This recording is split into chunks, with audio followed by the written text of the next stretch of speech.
बहुत ही सुंदर कहानी, बड़ा ही सुंदर विरहा कांड के रूप में सामाजिक चेतना और एक सामाजिक चेतना और समाज के लिए अपने गुरु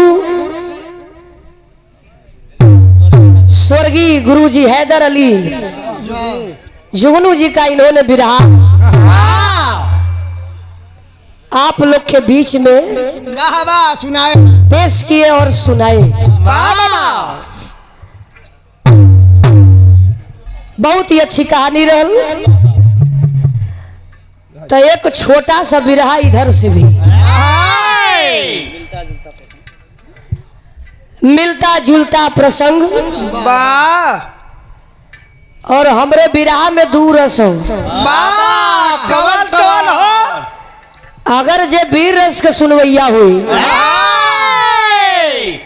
वो भाई लोग वीर रस का आनंद ले ली है। जे अगर खाटी करूर रस का सुनवैया हुई वो भैया बाबू लोग आप लोग करूर रस का भाव सुन लिया। जब महुआ के रस वाले हो तो खेत में जाकर लोटा महुआ का रस वाला हम नहीं लेके चली। ए भैया कहा का मतलब कि हमारे बिरहवा में दोनों रस मिल जाए। आवा कैसे उठा के तनी दिया देखत का कही भैया हम कहते उठाई के स्वर देवे के तो ये हारमोनिया उठावत हूँ का करबा यूपी 70 वाला हुआ 5 बढ़ गया 75। देखा भाई हमारे टीम में हमारे पार्टी में एक के विद्वान बैठा है। कोनो समझावा की जरूरत नहीं थे तो विद्वान साहब स्वर उठा के दा बाबा आवा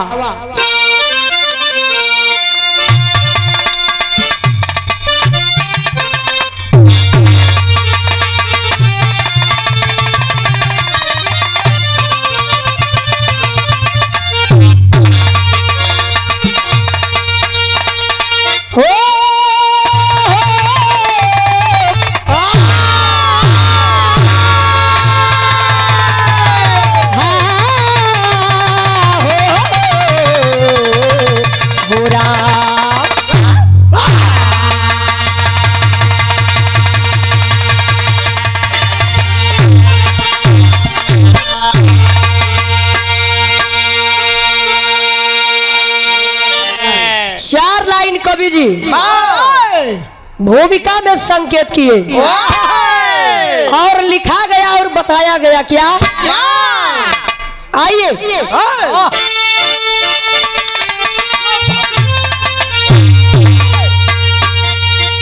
अरे तो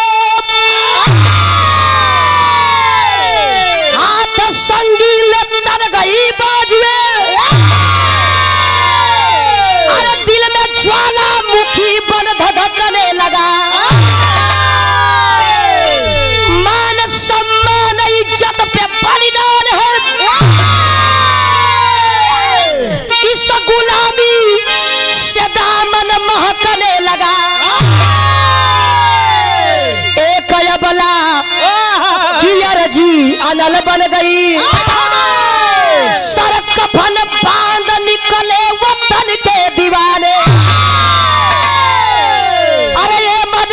प्रतिज्ञा किए बातुरे हम उन्हें जाके मारे गे उनके ठिकाने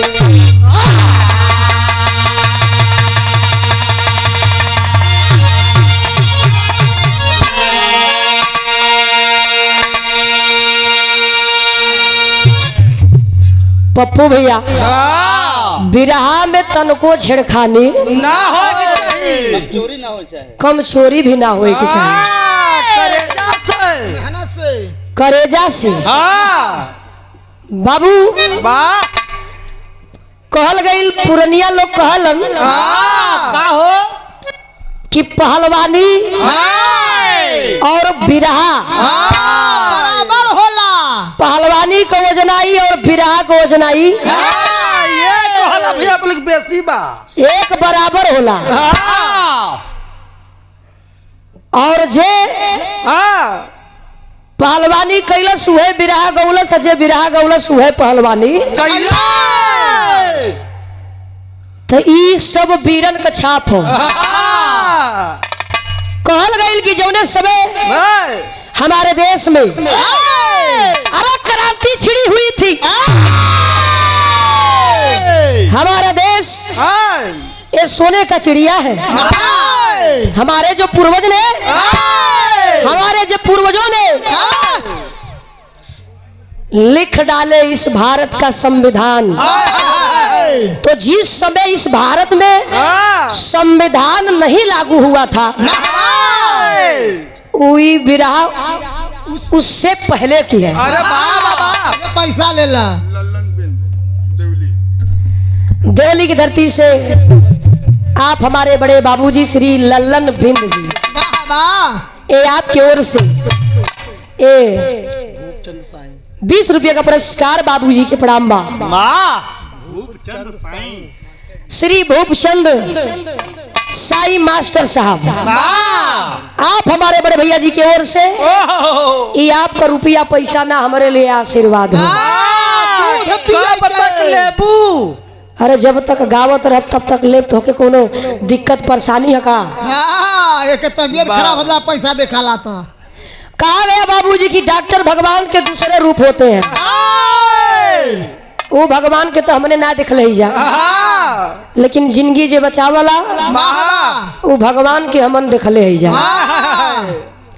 तो 100 रुपये का आशीर्वाद डॉक्टर साहब जी के प्रणाम, साथ में सभी के प्रणाम। जय भीम नमो बुद्धाय। जिस समय भारत में संविधान नहीं लागू हुआ था, वो समय ये देश का भारत का स्थिति का रहल। ये बिरहा में सूर्य खातिर मिली। बिरहा में एक लाइन गजल का लाइन है। कौन गीत मास्टर? आवा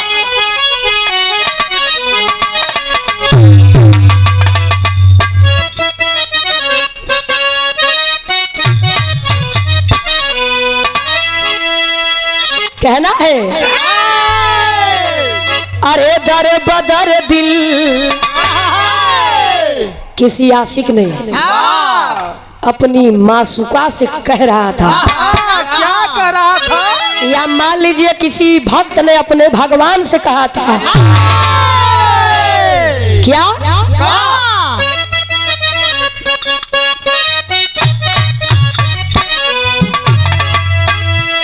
अरे दर बदर दिल, अरे दर बदर दिल से मुझको दगा दे गई।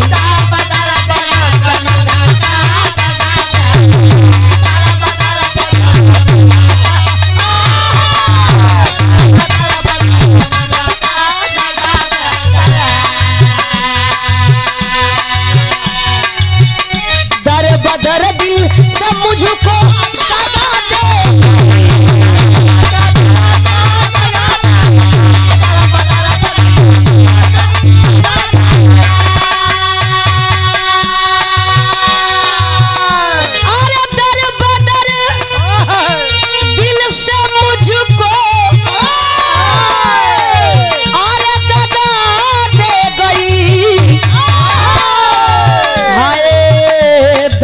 दे गई। कोई धन दौलत सोना चांदी नहीं मांगा था। क्या मांगा था? प्यार मांगा तो, प्यार मांगा तो गर्दन उड़ा दे गई।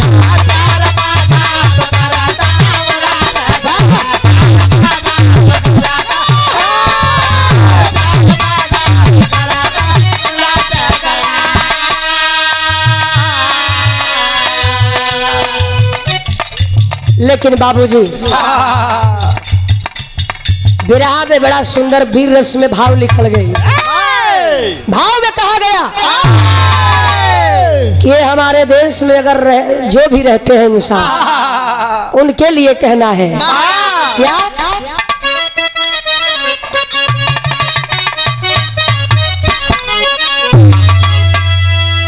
अरे कसम साथी, अरे कसम साथी जवानी है अमन के लिए।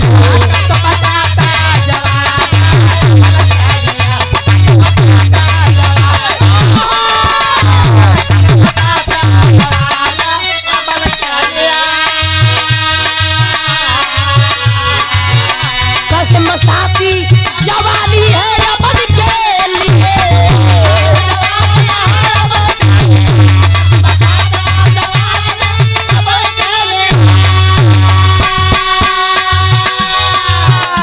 अरे कसम साथी जवानी है,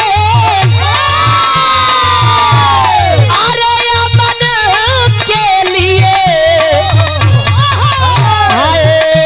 अमन के लिए। खा के निकले, खा के निकले कसम ये वतन के लिए।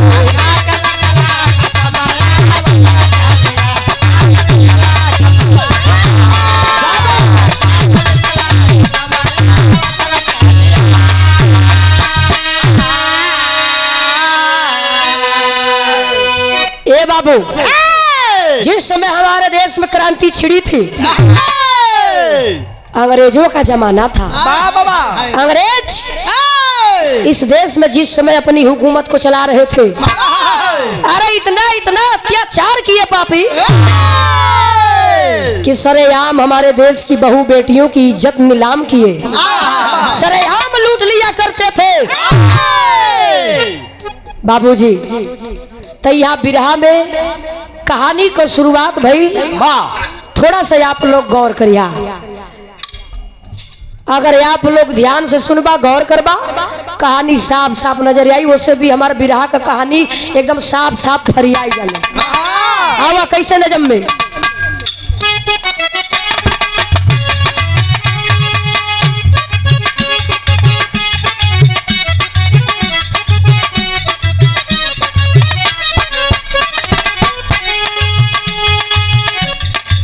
जुर्म अंग्रेजों का,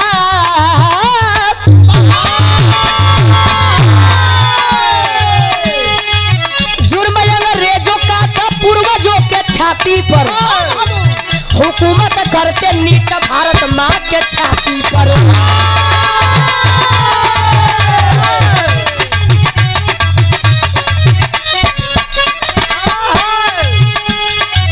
सन 1859 का वक्त आया है, बाहर बेजा पलेगा पूना में ढहाया है। सुनीता और सुधाकर बम्बई सहरिया में, गांव में आए दोनों माता के बीमरिया में। शौक सागर में सारा गाँव डूबावल रहले, शौक सागर में सारा गाँव डूबावल रहले। घर में माई बहन भाई सुतावल रहले।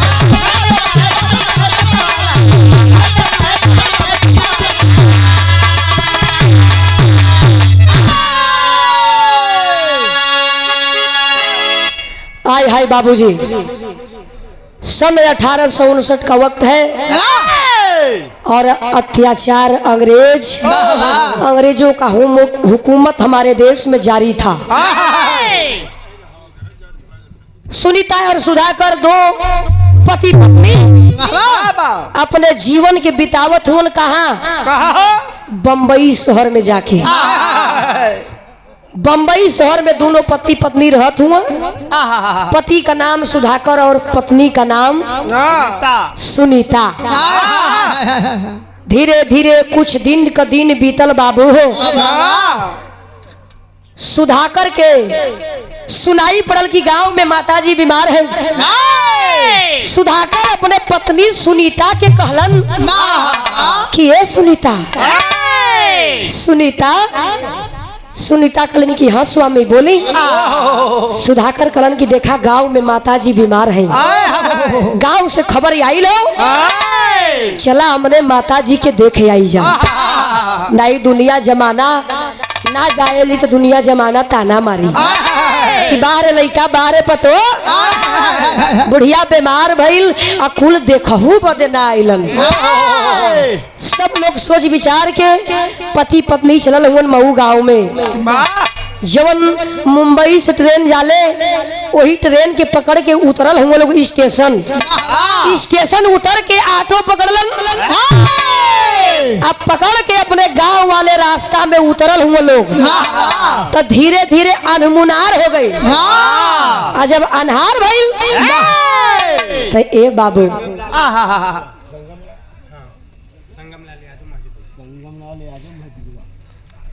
श्री संगम लाल यादव जी, आप ग्राम सभा ऐतिहासिक धरती महजूदवा के पावन सरजमी से ये आपके ओर से 100 रुपये का पुरस्कार हो। बाबू के प्रणाम। जय भीम, नमो बुद्धाय। ए बाबू गौवा में उतरलन वही रास्तवा में से आवत हूँ लोग। तब से एक अंग्रेज अपने साथियों के साथ जा रहा था।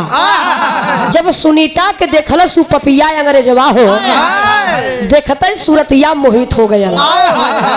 जा करके सुनीता के साथ लगे अंग्रेज छेड़खानी करने। सुधाकर के देख ना गई। जा करके बोले अरे पापी अंग्रेज, अरे नीच कमीने दोगले, साले कुत्ते, मेरे ही सामने मेरे पत्नी के साथ तुम गद्दार छेड़खानी कर रहे हो। इतना तो बतिया काल हो गई। जब काल भइल तो भइल का बिरहा में एक लाइन गीत लगल मास्टर। आवा का बाबू? हाँ बोल दो। श्री छोटे लाल बाबूजी, आप रामपुर की धरती से। हो जाता ठीक भैया। हाँ वाह हो जाता तुरंत हो जाता। ए भैया तो आपके बार बार प्रणाम हो। हमरे बाबूगण के मैहर का गाना और हैदर अली गुरुजी का सती अनुसुईया का गाना। बारे गुरुजी चला गए लेकिन छाप छोड़ चला गए लेकिन अपन छाप छोड़ दियलन। वह गवैया टेकावत हो गए। अब भाई ढोवे के पड़वे करी। अपने गुरु ठाती है। आवा कैसे कवन गीत हो?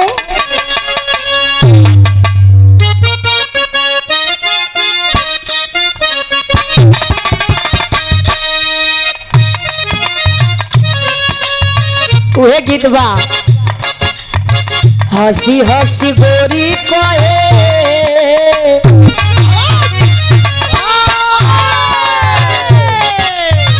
हंसी हंसी गोरी कहे मानसैया बतिया, गढ़ू ना तो हलू के गढ़वा बतिया।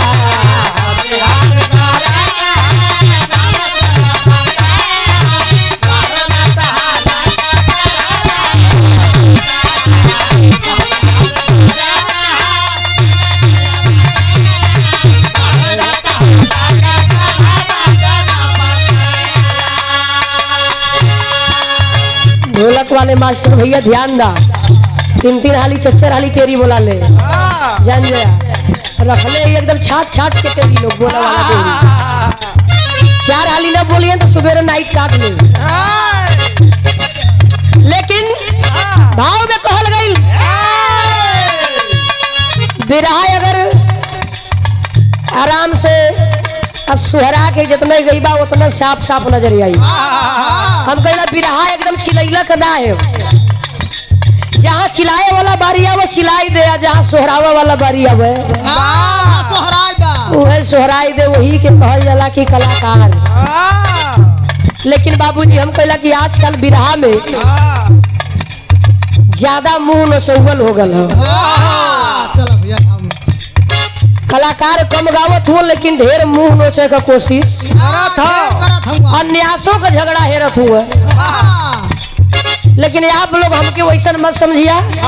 बड़ा सिधाई से बिरहा गाइला, बड़ा ही सिधाई से गाइला। यही से आप लोगन का जिला प्रयागराज हो, चाहे कौशाम्बी हो, चाहे प्रतापगढ़ हो, चाहे हमारे जिला चंदौली हो, चाहे बनारस हो, चाहे बिहार हो, ये सब आप लोगों का प्यार दुलार है। माला प्रधान जी का आप हमारे प्रधान पद के प्रत्याशी नमवा श्री रामचंद्र विश्वकर्मा साहब, वाह वाह अरे बड़ा ही सम्मान मिला है आपसे। तो सुंदर पुष्पहार 101 रुपये का पुरस्कार प्रणाम और आशीर्वाद के कामना हो। हम कहिला कि 4 दिन का जिंदगी है, 4 दिन का जिंदगी है। अगर ये धरती पर आयल हुआ तो सबसे मिलजुल के हंस बोल के रहा और गावा बजावा शौक से। जवन मजा प्यार और दुलार में हो वो झगड़ा में ना हो। सम्मान से गई बा तो हर जिला में गई बा। आवा कैसे सुनीता रोवत है कहे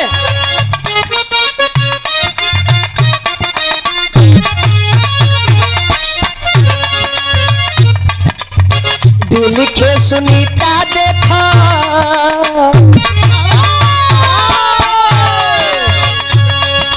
ए बाबू, जौने समय अंग्रेज सुनीता के साथ छेड़खानी करत हुए हो, सुधाकर कलन की अरे पपी मेरे पत्नी के साथ छेड़खानी कर रहे हो। इतना बतिया काल हो गई, अंग्रेज तुरंत वही जगह सुधाकर के मार दियलन। तो सुनीता रोवे लिखे सुनीता देखा सैया के हलतिया,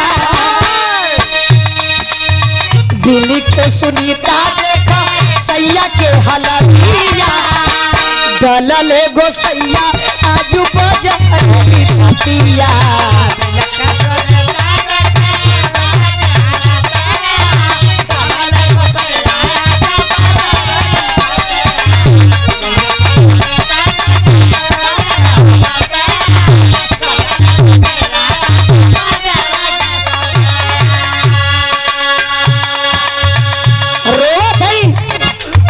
सुनीता के पति सुधाकर को अंग्रेज मार दिए। इतना ना, सुनीता के साथ छेड़खानी किए और उसके इज्जत को पापी गोरे लूट लिए और लूट के बाबूजी वहां से चल लेलन। सुनीता अपने पति का लाश लेके बैठल है और रोवत है, बिलखत है और कहे का भैया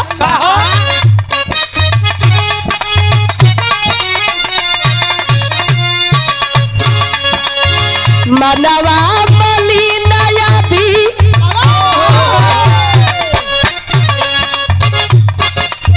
मनवा बली नया भी रात हो गई ले, संगवा सिपाही लेके लेती लेता यही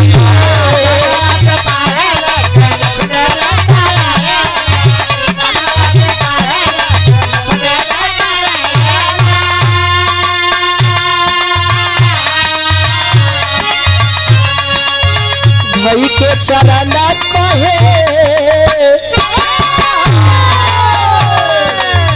भाई के चरण कहे रोई रोई बतिया, भाई के चरण कहे रोई रोई बतिया, दलल गोसैया आजू बाजारे विपतिया।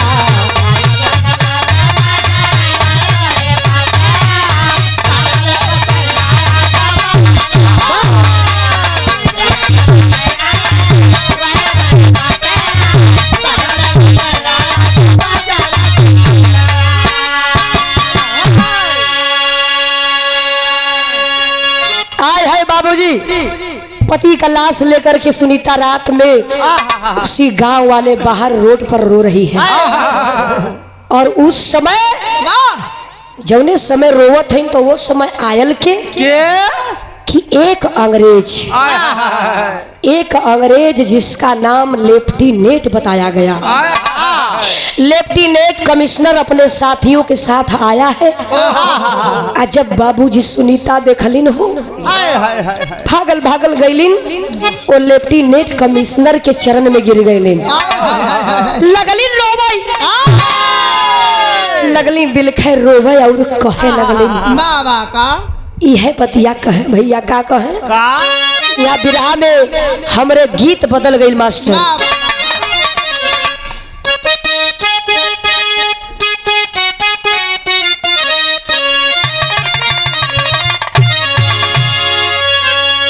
उहे गीत बा अरे निमिया के डारा जानी अरे कतिहाए बाबा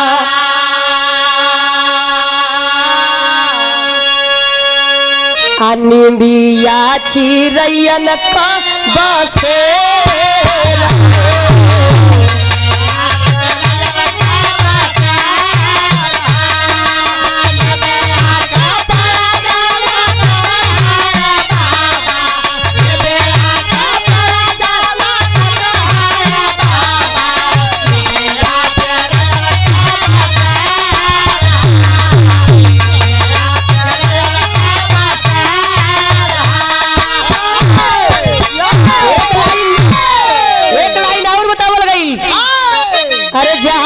चिरैया अरे ताओ उड़ जई है रही जई है निमिया कपेड़ हो। लेकिन बाबूजी सुनीता जब वो लेफ्टिनेंट कमिश्नर के देखली ना लगली रोए आए हाय हाय और रो रो के यह बात कहे लगले कैसे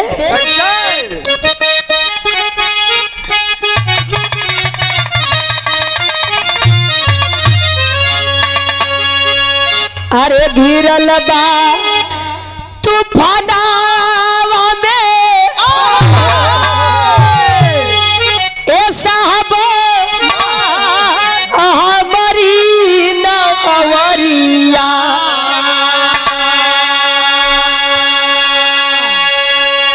अनैया फसल मजेदार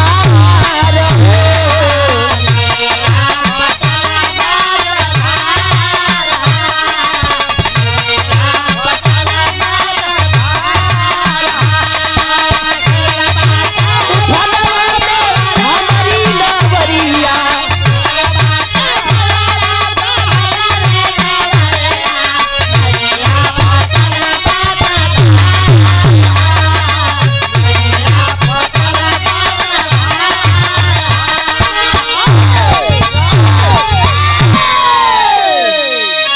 कहा भैया हो ए साहब ए कमिश्नर साहब देखा हमारे स्वामी का जान वो पापी अंग्रेज मार दिया हमारे स्वामी का कैसी हो जान बचाला साहब इनके सिवा हमारे दुनिया में कोई ना बा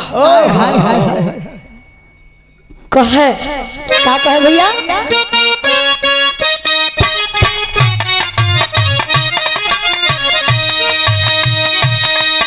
रोत कैसे बचाइला सजनवा के जनवा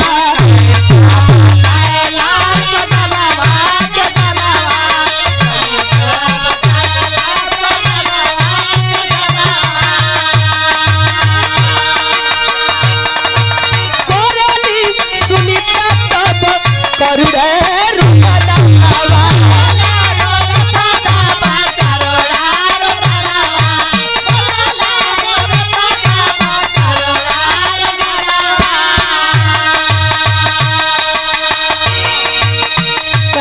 हमारे स्वामी के बचाला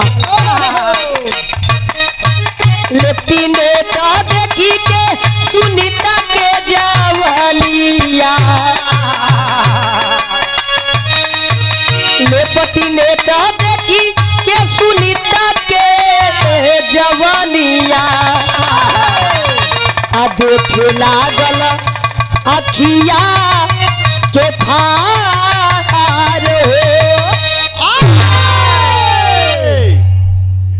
बाबूजी विश्वास जहाँ विश्वास है विश्वास पर कहा गया कि सारी दुनिया टिकी है विश्वास लेकर के उस कमिश्नर पर विश्वास करके सारी बातों को बता रही है कि नहीं ये देश के रक्षक है। जैसे सबकर रक्षा करेलन वैसे ही हमरो रक्षा करिए। साहब साहब कही के अपन दुख पूरा बतावत है। लेकिन बाबूजी कहा गया कि वो भी अंग्रेज नीच कमीना गद्दार निकला। ओ अबला नारी रो रो करके अपनी बातों को बता रही है, लेकिन वो पापी की नजर और निगाहें गंदी हो गई। गंदी निगाहों से उस नारी अबला सुनीता को देखने लगा। जब जान गई सुनीता कि यह भी पापी गद्दार निकला, तो कहा गया कि आधी रात की काम भी बस है। अरे आधी रात की काम भी बस है, लेट की लेट तब आया है। हेलो सुनीता कह करके अरे गालों पर हाथ घुमाया है। बतिया ना सुनत हो, ओकर नजर और कहीं हो। जो ही हाथ उठा के सोचलस कि गाल पर रखी सहलाई गलवा, तब तक तो उसे पहलवे सुनीता कलैया के पकड़ ले। अरे भाग जा पापी, अरे भाग जा पापी, चल यहाँ से, तुमको सबक सिखा दूंगी। जब काली खप्पड़ वाली का रणचंडी रूप दिखा दूंगी। अरे पापी गद्दार निष्कमीने, मुझे तूने क्या समझा है? मैं इस देश की नारी हूँ, इस भारत की नारी हूँ। मर जाऊंगी मिट जाऊंगी, लेकिन अपनी इज्जत को नीलाम नहीं करूंगी। इतना कह के मन में सोच गई लेने कि अब कोई विश्वास लायक नहीं बा। तब भागल भागल गैलिन कहा कि वही गांव के बगल में एक शंकर भगवान भोलेनाथ का मंदिर बा। वही मंदिरिया में भागल भागल गैल हैं। जाके बाबूजी अपने माथ के टेक दिहलेन। टेक के मथवा लगलिन, कपड़ा फोरे मथवा फोरे हो। कहे प्रभु का कौन विराह में गीत बदल गई मास्टर। आवा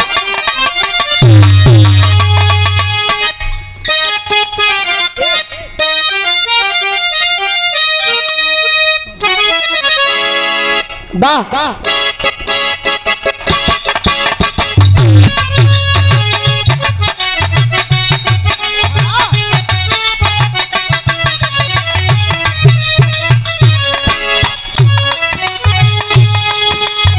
गीत बा। आधी आधी रातिया में मीठी मीठी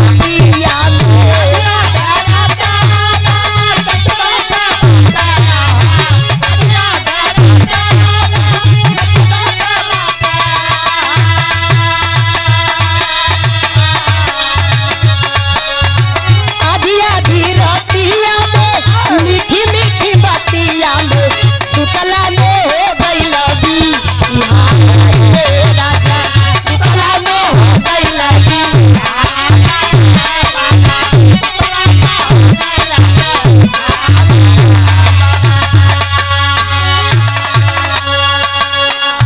लेकिन बाबूजी भगवान भोलेनाथ के मंदिर में सुनीता गईलिन और कलिन की प्रभु हे मालिक, हे तीनों लोग के मालिक, सुने में आवेला सुनीला कि आपके 3 गो नयन हो। स्वामी तोहरे 3 गो नयन बा, लेकिन तोहरे ये कहूँ आँख से दिखाई ना देखो। अरे स्वामी, हे प्रभु, हे भगवान भोलेनाथ, तनी नजर के खोल के देखा। क्या कहे?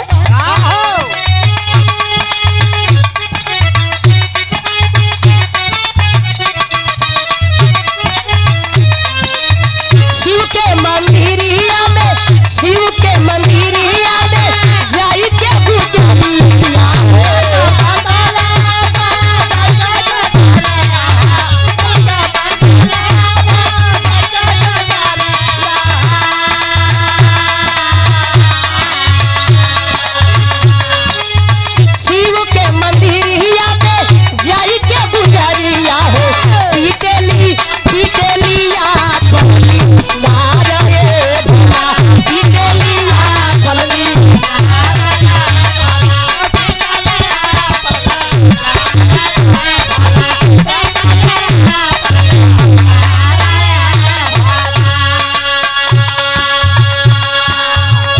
लगलिन माथ के पट्टा। कहा 3 गो नयन हो लेकिन एको अखिया से तोहरे ना देखा दो। अरे प्रभु तनी आंख खोल के देखा ये धरती पर कितना अत्याचार बढ़ गए।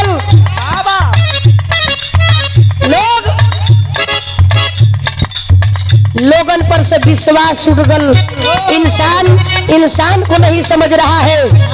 सरेआम बहू बेटियों की इज्जत नीलाम हो रही है। प्रभु कहे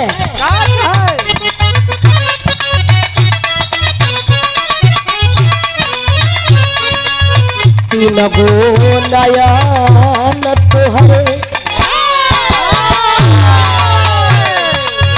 तीन गो नयन तोहरे कुछ ना देखला हो।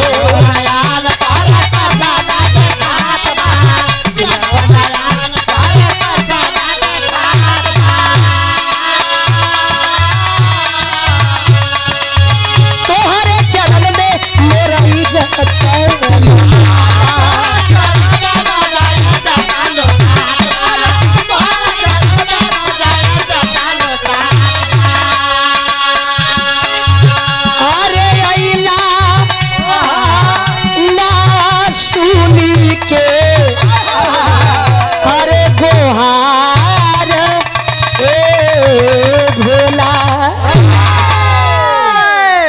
कहा प्रभु हमार ये दुनिया संसार से विश्वास खत्म हो गई।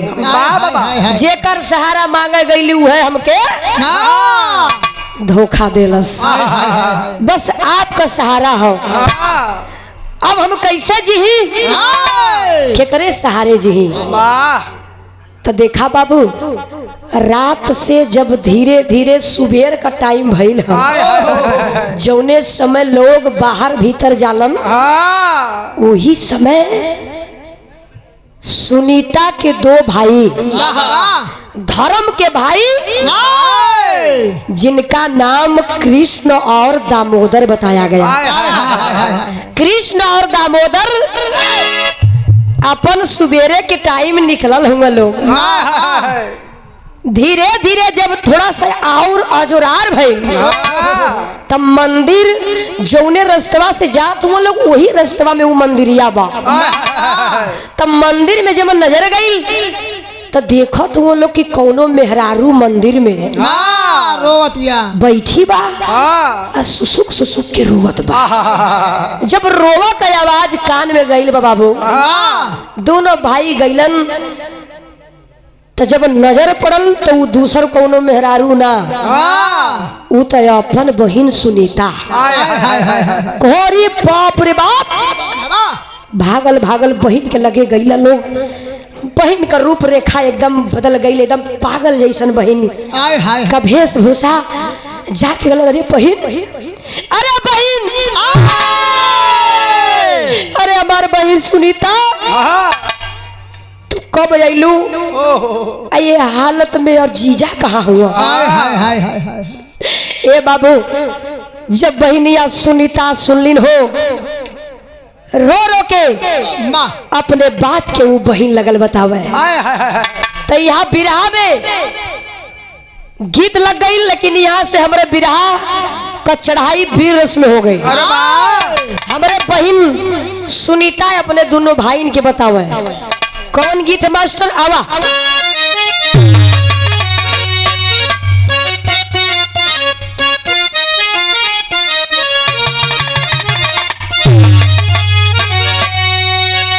कहा लगाई?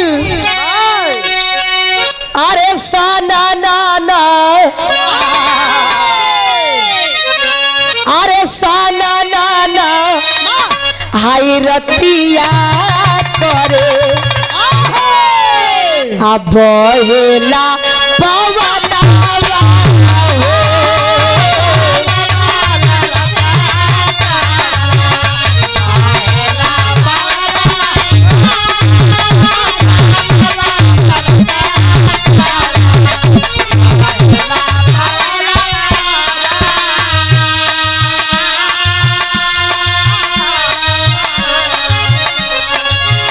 साना नाना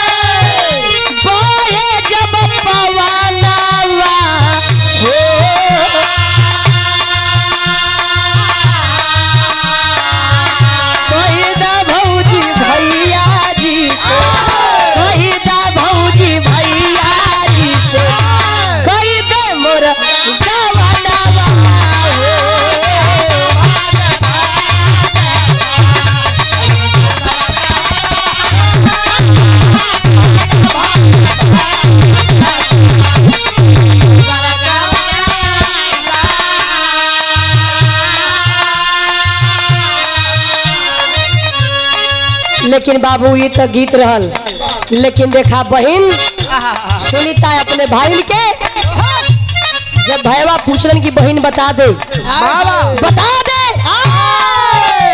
कि ये कौन सा वो पापी कौन गद्दार था कि तेरा ये हाल कर दिया। तब बहनिया रो रो करके लगी बताने क्या कह रही है भैया।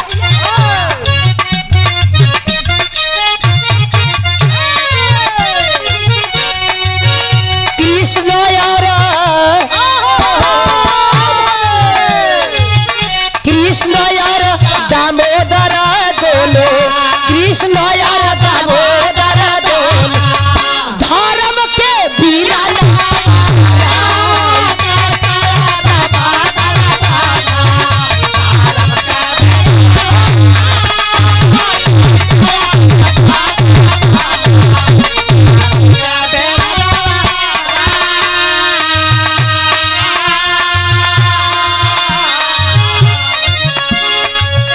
कृष्ण यार दामोदर दोनों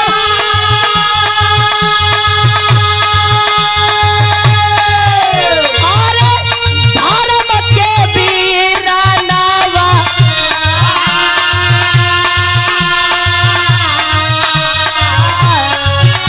आइला शिवालय बीच आइला शिवालय बीच मारम तू सुना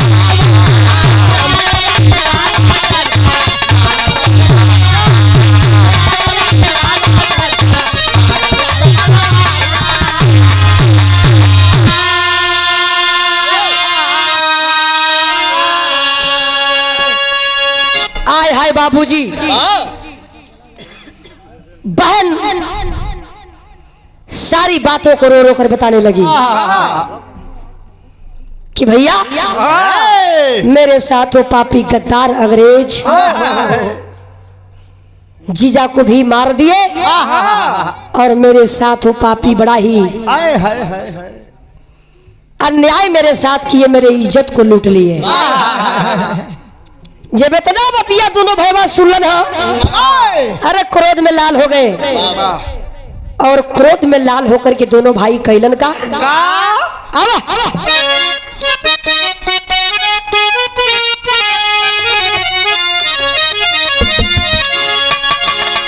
अरे कहेली सुनीता रोई रोई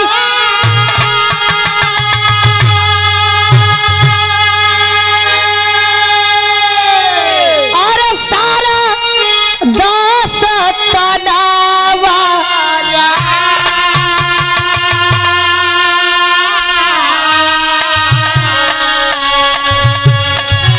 खाइला कसमवा बोले खाइला कसमवा बोले मारब तू सुमनावा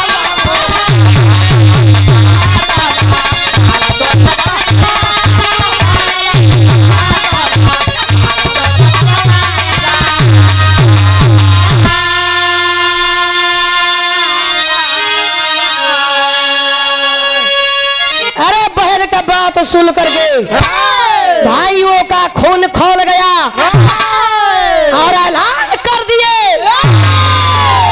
अरे पापी गोरे नीच कमीने जहां भी रहोगे खोज खोज करके मारेंगे।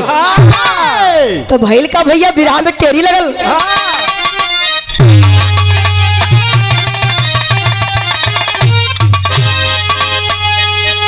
अरे बिरनवा बन के अरे बागी चल दिए अरे बिरनवा बन के बागी चल दिए अरे तब बदला ले बोतल का किए भावना जाती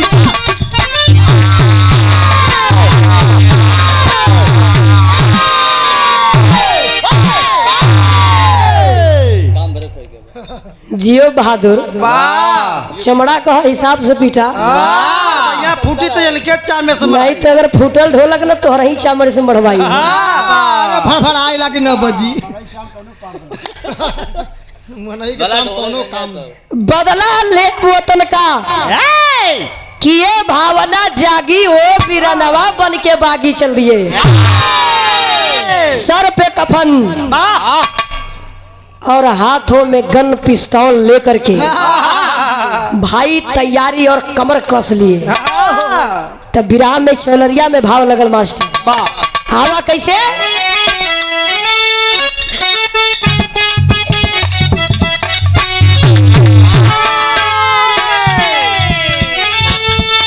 राम राम रे हो मोरे राम,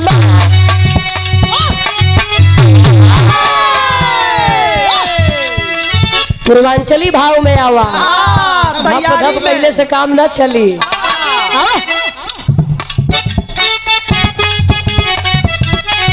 बारी उमर कबर लचकनिया,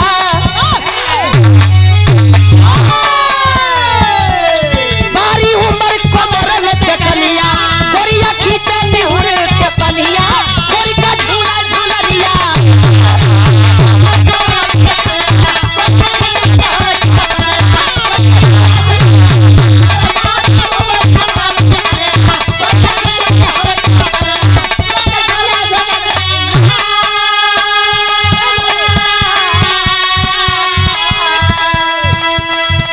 लेकिन हमारे वीर जवान कैलन है का बाबू? अरे निकल लाल काल बन के, निकल लाल काल बन के, कोली गानवा हो बिरनवा, सर पे बांधे कफनवा।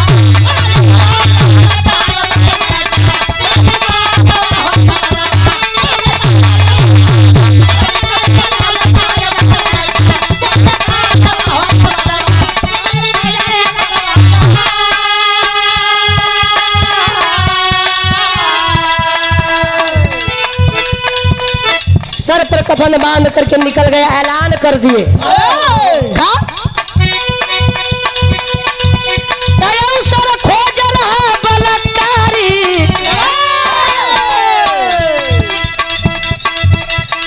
सर खोज रहा बलात्कारी, लेकिन मिला नहीं छलकारी, लेकिन मिला नहीं छलकारी। गंगाधरा तिलक हो लाए, गंगाधरा तिलक हो लाए। दोनों भाई खबर जब पाए, दोनों भाई खबर जब पाए, बाबन सुने ताप कैला, बाबन सुने ताप कैला। आई लाडवा हो बिरनवा,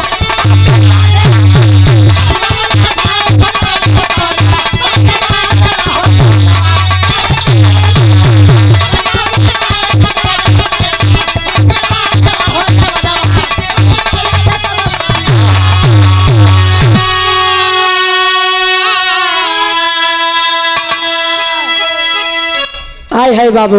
वाह मौका मिलल, खबर मिलल, खबर लागल कि नहीं अंग्रेज रानी विक्टोरिया का जन्मदिन दिल्ली में मनाएंगे और नेता राजधर तिलक जी भाषण कर रहे थे, अपनी बातों को बीच सभा में 4 लोगों के बीच में रख रहे थे। उसी समय पता चला कि नहीं अंग्रेज रानी विक्टोरिया का जन्मदिन दिल्ली में मनाएंगे। जब दोनों भाई इनके खबर लगल, पता चलल, दोनों भाई अपने में विचार कैलन कि मौका बड़ा बढ़िया बा। तो भैल का विराम में हमारे पापट लगल मास्टर।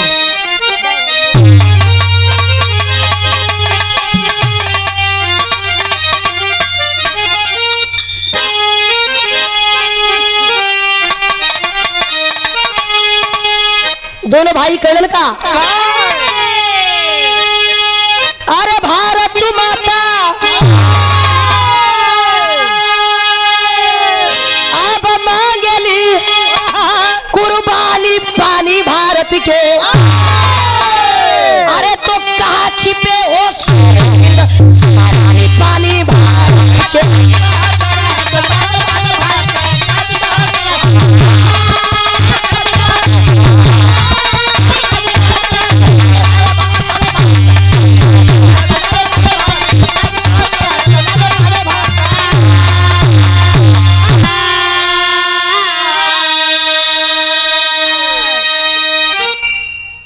छिपे हो शेरे हिंद सैलानी पानी भारत के। अरे मेरे देशवासियों, अरे मेरे भारतवासियों, मेरे भारत के जवानों, जाग जाओ, जाग जाओ, नहीं तो ये देश गुलाम हो जाएगा। लेकिन एक बात और कहलन का, इज्जत लूटे वो बेटिन के जुल्मी अत्याचारिया हो।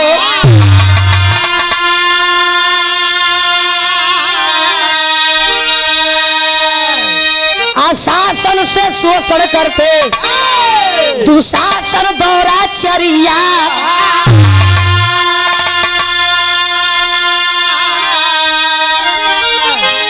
अरे तो बेटा बन जा राणा शिवा तूफानी पानी भारत के। तो बेटी बन जा पानी पानी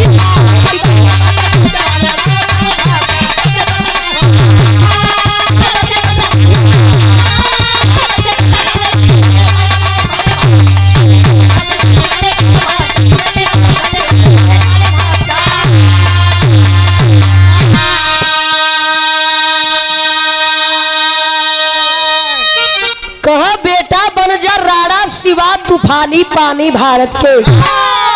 अब बेटी बन जा झांसी वाली रानी पानी भारत के। यही आवाज उन जवानों ने अपने जबान से निकाला कि मेरे देशवासियों जाग जाओ, नहीं तो ये देश गुलाम हो जाएगा। आए हाय बाबू,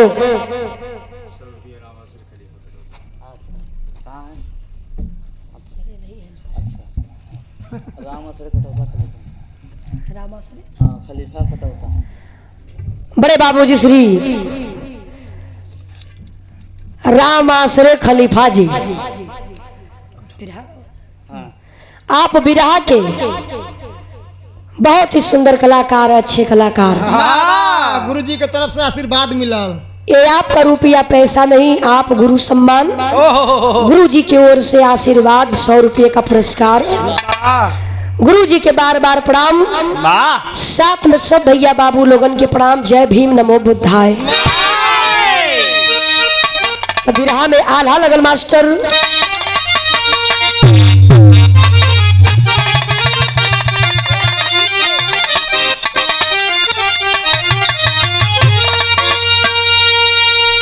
अरे नेता के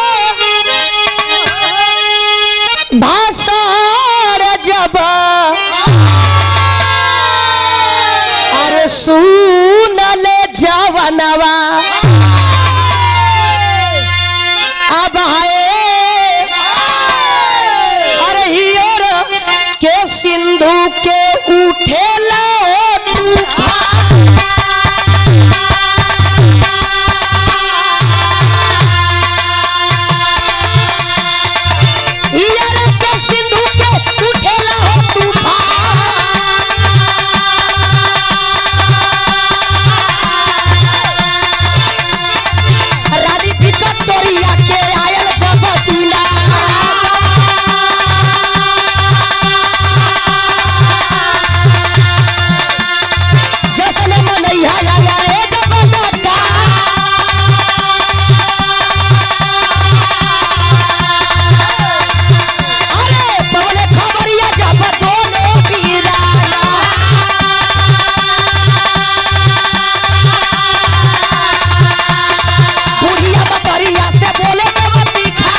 श्री राम सेवक चमार जी, ग्राम सभा गोरियों गोरियों की पावन सरजमी से वाह वाह। ये आपकी ओर से 100 रुपये का आशीर्वाद सम्मान भइल।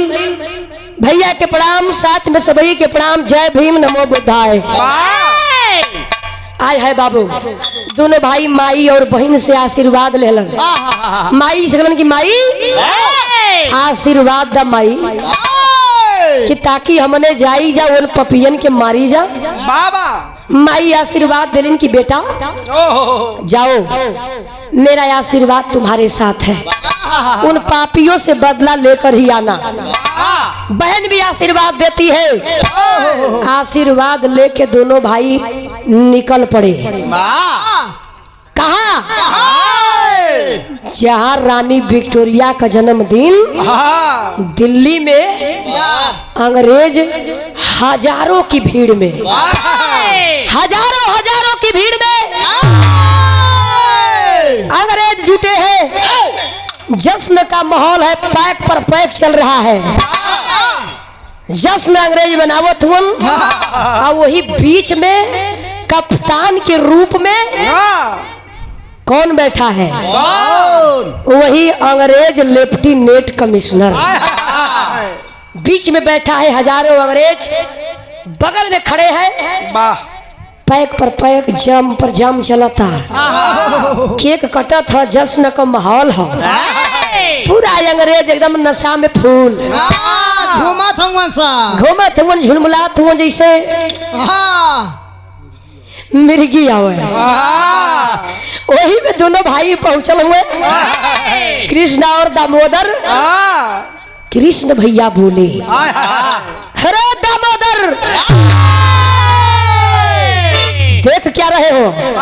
अरे बड़ा सही मौका हो, बड़ा सही मौका हो, निकालो पिस्तौल। इतना बतिया जब बड़का भैया का दामोदर सुनलन, तुरंत पिस्तौल निकाल के साध दिए निशाना। लगौलन निशाना वही बीच में जहाँ लेफ्टिनेंट कमिश्नर बैठा बा, लगा के निशाना। तड़ा तड़ तड़ा तड़ तड़ा तड़ तड़,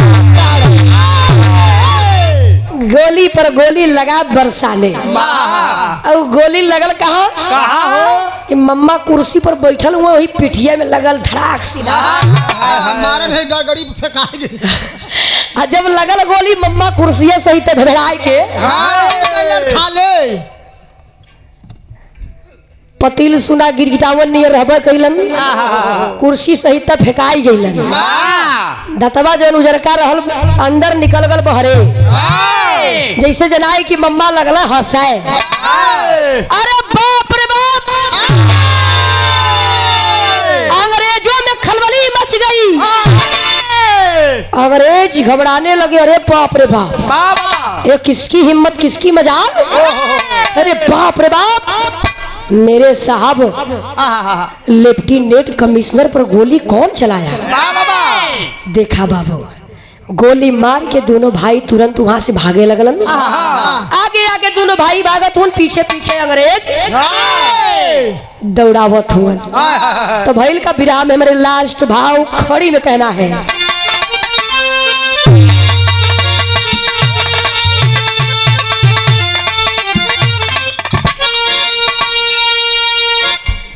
हल गई।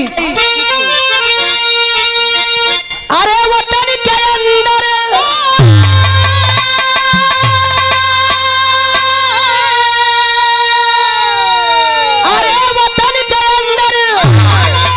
क्रांति के चला के दिया ना, तब भगले भागी बन जावनवा बहन बिराना।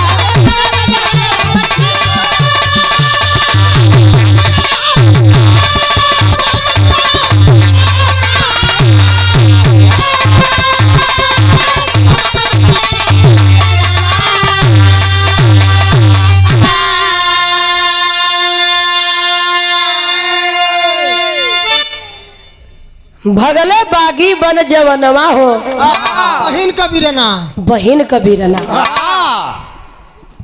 भागल भागल गईलन कहा कि एक रास्ता में जौने समय भागत हुआ लोग वही रास्ता में एक दोस्त, बड़ा ही करीबी दोस्त, इतनी करीबी मित्रता थी कि विश्वास एक दुनिया में ऐसी चीज है कि जहाँ विश्वास बा वहाँ सब कुछ बा। विश्वास कही के दोनों भाई कलन कि ये दोस्त का घर है, चलिए भैया इसी घर में हम लोग छिप जाते हैं। ये तो अपना दोस्त है, उन अंग्रेजों से नहीं बताएगा। वही घरे में छिप गईलन। छिपाओगे तो दोस्त छिपा लिहलस, लेकिन जब अंग्रेजन से दोनों भाई ना मिलन हो, अंग्रेज एक चाल चल दिए। वो चाल यही थी कि अंग्रेजों ने पेपर छपवा दिया और पेपर में कृष्ण और दामोदर का नाम और लिखवा दिए कि अगर जो भी दोनों भाइयों को पकड़वाएगा उसे हम लोग बहुत सारा इनाम देंगे। अरे बाबू, रुपया पैसा एक ऐसा चीज बा, बड़े बड़ों का ईमान डिग जाता कि है। बड़े बड़ों का ईमान इस रुपये के चलते डोल गया। आइए भैल का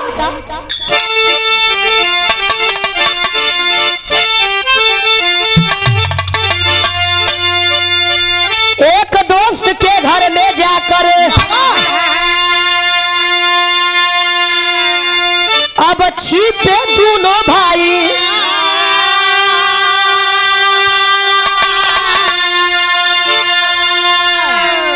इनाम के लालच में दिया ए बाबू गिरफ्तार करवाई तो झूल गए।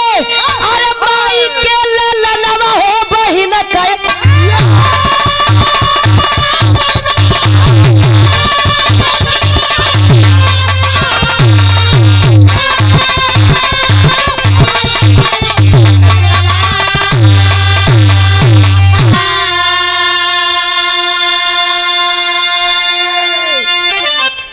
भैया झूल गए। माई का ललनवा हो बहिन कबीरना।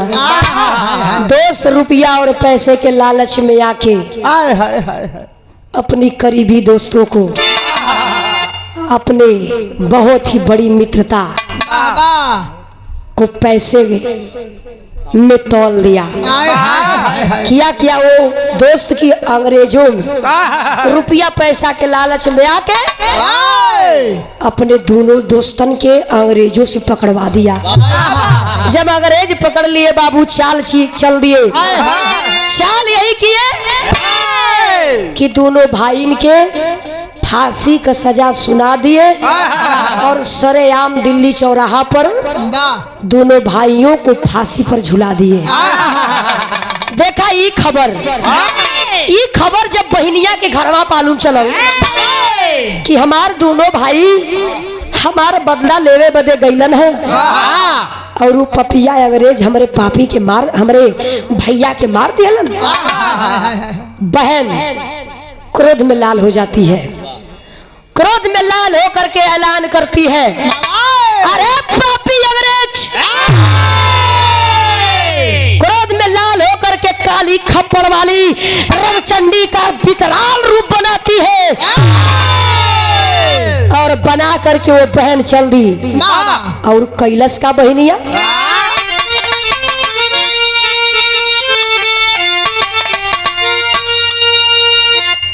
मिली खबर जब बहन को, अरे निकली बन के काली खोज खोज के उन पापी को अरे सिंघी दिहली मारी तो पूरा कैले यार मनवा बहिन के बीरा।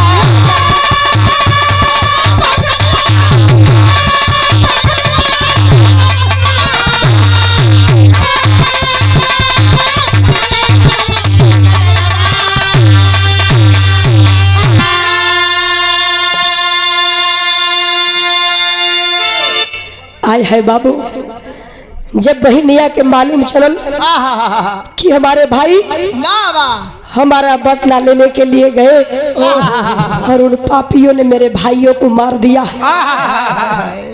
क्रोध क्रोध में लाल हो गई और बोलती है पापी, जहां भी रहोगे खोज खोज करके मारेंगे। बहन क्रोध में लाल होकर के जाती है और जिन पापियों अंग्रेजों ने बहन को भाइयों को मारा था, जा करके उन पापियों को दौड़ा दौड़ा करके मारती है। मारने के बाद जान गई कि मेरा भी जाने पापी नहीं छोड़ेंगे। अपने ही हाथों पिस्तौल उठाती है और अपने आप को ही मार लेती है। शहीद हो जाती है। बहन शहीद हो गई तो बिरहा का मोड़ कहानी यही मिली कि बाबूजी बहन भाई जा करके बहन का बदला ले लिए और बहन जा करके अपने भाइयों का बदला ले लेती है। तो कहा गया कि अगर हमारे देश में अगर वीरों का योगदान था तो हमारे देश में ऐसी ऐसी वीरांगना जन्मी कि अपनी जान की बाजी लगा करके इस देश के लिए लड़ी, इस देश के लिए शहीद हो गई। तो धन्य हो महतारी, धन्य हो माई, जे कि ऐसन ऐसन वीर और ऐसन ऐसन वीरांगना के पैदा करली कि जाके वही हमारे वीर देश के लिए लड़ते हैं। तो बिरहा समझ में आवे की चाहिए बदे कि संविधान जब हमारे देश में लागू ना भय रही, उससे पहले हमान का दुर्दशा बड़ा खराब रहा भैया। दशा अंग्रेजों ने हमारे साथ यही किया था। तो बिरहा का शीर्षक क्रांति की देवी। जिस समय हमारे देश में क्रांति की लहर थी, उस समय की ये बिरहा लिखी गई। बाबा साहब आजाद करने समय के। लेकिन जब बाबूजी अंग्रेजों ने चैलेंज किया कि तुम लोग इस देश को कैसे चलाओगे, तो हमारे बाबा साहब ने संविधान को लिखा और ये देश बता दिया गया कि नहीं, ये हमारा देश संविधान से चलेगा, संविधान से चला है और चलेगा। संविधान को मिटाने वाला खुद ही मिट जाएगा। ये लाल। तो आइए कहानी समाप्त, खानदान लास्ट में खानदान का परिचय।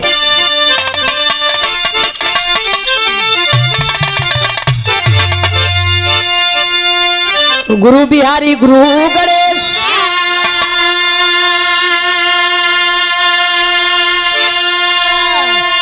अरे गुरु राम लाल मोरा बाता,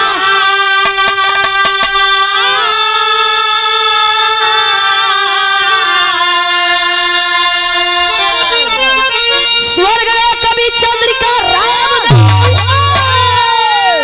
अरे बच्चन का बाजल पता